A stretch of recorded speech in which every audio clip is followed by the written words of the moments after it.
വീടിൻ്റെ ടെറസ് ഒന്ന് ക്ലീൻ ചെയ്യാൻ വേണ്ടി തീരുമാനിച്ചു.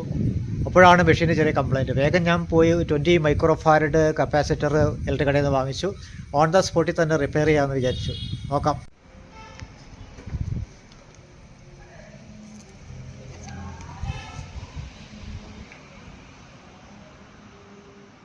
നോർമലി ഈ കാർ വാഷറിന് അതിൻ്റെ കവറാണ് ആദ്യം അഴിച്ചു മാറ്റുന്നതിന് വേണ്ടി 3, 6, 8 സ്ക്രൂസാണ് ഉള്ളത്.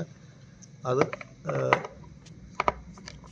അഴിച്ചു മാറ്റി കഴിഞ്ഞിട്ടുണ്ടെങ്കിൽ പെട്ടെന്ന് തന്നെ അത് റിമൂവ് ചെയ്യാം. കാർ വാഷറിൻ്റെ 2 കവറും റിമൂവ് ചെയ്യുമ്പോൾ ഇത്രയും ഭാഗങ്ങളാണ് കാണുന്നത്. ഇതിൽ കപ്പാസിറ്റർ 20 മൈക്രോ ഫാരഡ് കപ്പാസിറ്ററാണ്. നോർമലി എന്തെങ്കിലും വർക്ക് ചെയ്യാതിരിക്കുമ്പോൾ കൂടുതലും പ്രോബ്ലം കാണുന്നത് കപ്പാസിറ്ററാണ്. കപ്പാസിറ്റർ മാറ്റിയിട്ട് കഴിഞ്ഞാൽ എല്ലായ്പ്പോഴും മോസ്റ്റ് ഓഫ് ദ ടൈം ഇത് വർക്ക് ചെയ്തതാണ്. കണക്ട് ചെയ്ത ശേഷം ജോയിൻസ് ഇത് സോൾഡർ ചെയ്ത് പിടിപ്പിക്കുകയാണ്. അതായിരിക്കും കൂടുതൽ നല്ലത്. ജോയിൻസ് സോൾഡർ ചെയ്ത ശേഷം നന്നായിട്ട് ഇൻസുലേഷൻ ടേപ്പ് വെച്ചിട്ട് ചുറ്റുക.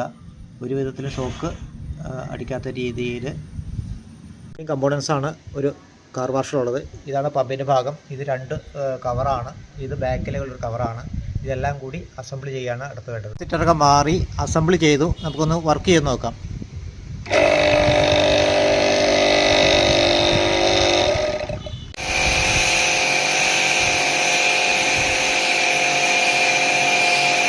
പ്രഷർ കുറവായിട്ട് തോന്നുകയാണെങ്കിൽ അതിൻ്റെ വാട്ടർ ഫിൽറ്റർ ഒന്ന് ക്ലീൻ ചെയ്ത്